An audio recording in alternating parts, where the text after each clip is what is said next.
All right, peoples. Next thing we're going to be getting into is the mean value theorem.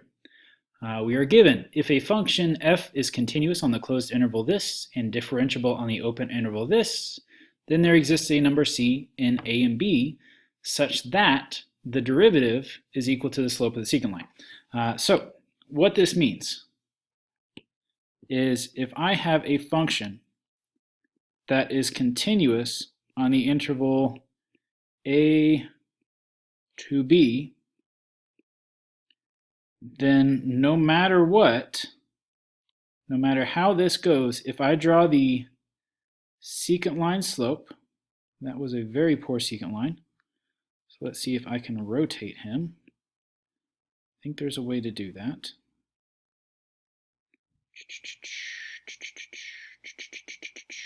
All right, there's my secant line. If I draw a tangent line, right, so my tangent line, there is a point on my graph such that a line tangent has a parallel slope. It's not very parallel, but right, no matter what, as long as I am continuous and I'm differentiable on the entire interval, then that has to happen. Really this was used, I think, to be able to find characteristics of functions, and then they would lower this interval smaller and smaller and smaller until they were able to get to the point. So it's kind of a different way of looking at the derivatives as well. Okay, so the way that we are going to use this is essentially just by using it. It will also help us some in our curve sketching. But we have determine the equation of the secant line through the endpoints, and then any tangent line equations. Tangent line equations, pay attention to the word equations, that means I need to actually write the line parallel to the secant line. So my secant line slope for here, that would be f of 9 minus f of 1 all over 9 minus 1. And one thing that I didn't get into on this one, I do need to make sure that on the interval 1 to 9, that would be from there to there, that my function is continuous and it is differentiable on the interval. It is because I know this square root x is continuous. I know it is also differentiable on the entire interval. So that tells me that I can use the mean value theorem.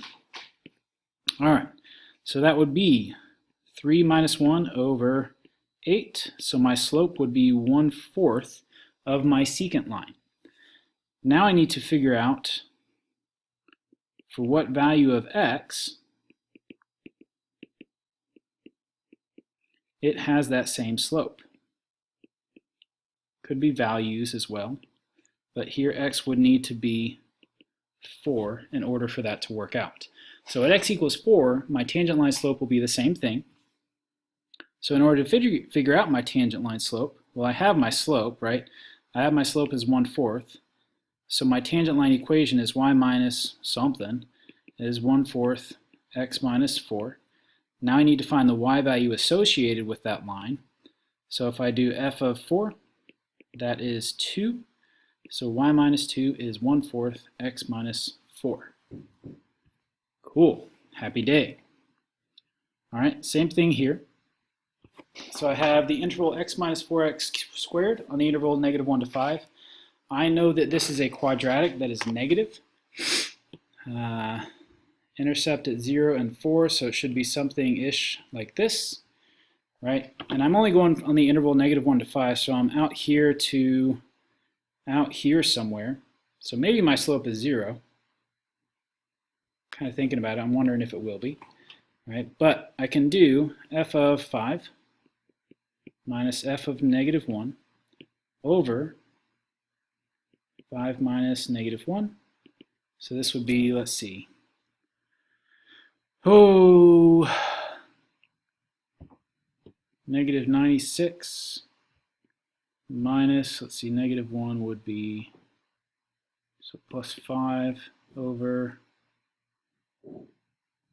5 minus -1 would be 6. How did I think that my slope was 0?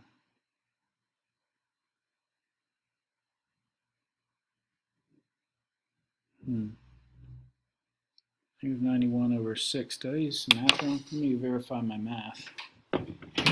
Did that in my head.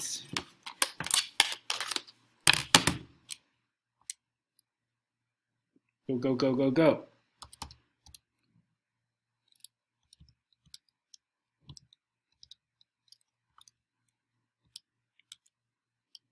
Oh, that's negative 95. Come on.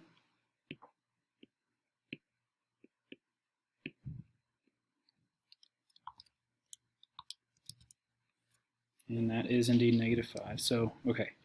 So that's negative 90 over 6, which reduces to 30 over 2, so negative 15.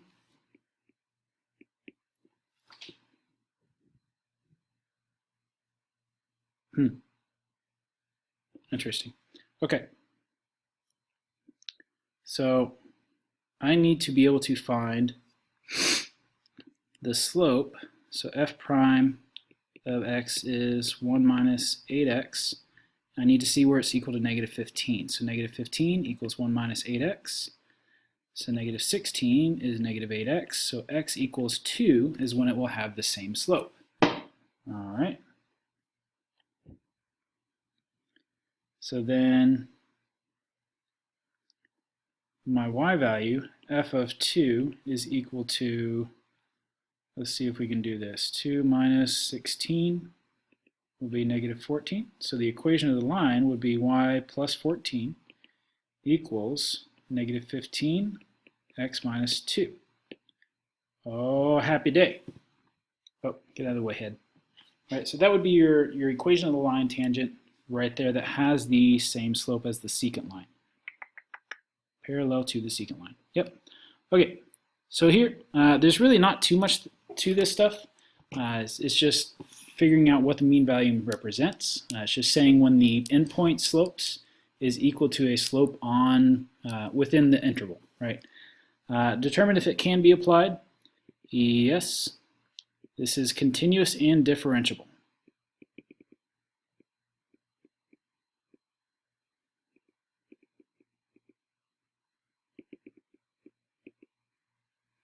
On the interval 0 to 6. Let's see, negative 7 and 2. So 2 minus root x would look something like that, except not a straight line.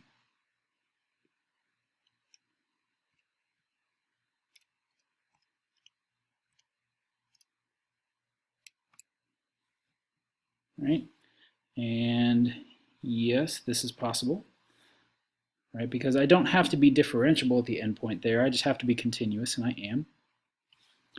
2x to the 1/3. This one is a no, because this is not differentiable.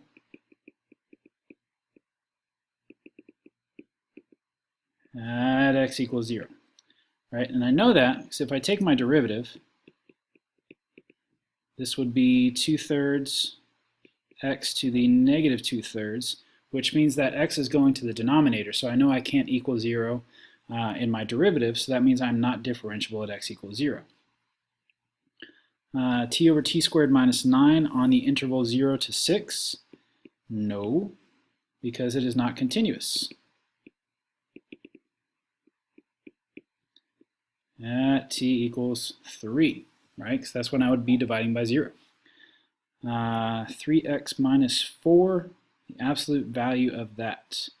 So write 4, slope of that.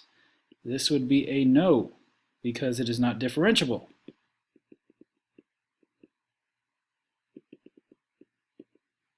At x equals 4/3. Right, 0. Yep, yep, yep. Right.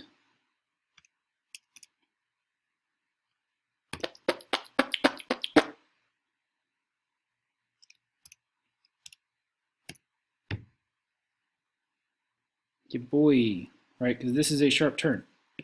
Right there, that is a sharp turn. To be differentiable, the slopes have to be the same coming in from either side. As I come in here, the slope is negative 3. And as I come in here, the slope is positive 3. So right at that point, the slopes are not equal. Therefore, this is a sharp turn and not differentiable. Okay, that's pretty much it. You're not going to be asked to do too terribly much. The big thing here is mean value theorem is saying that the slope of the secant line, as long as I'm continuous and differentiable, I can find at least one point that has the same slope as for my instantaneous rate of change. All right, hopefully the homework should be pretty straightforward for you guys. Other than that, I will talk to you all soon.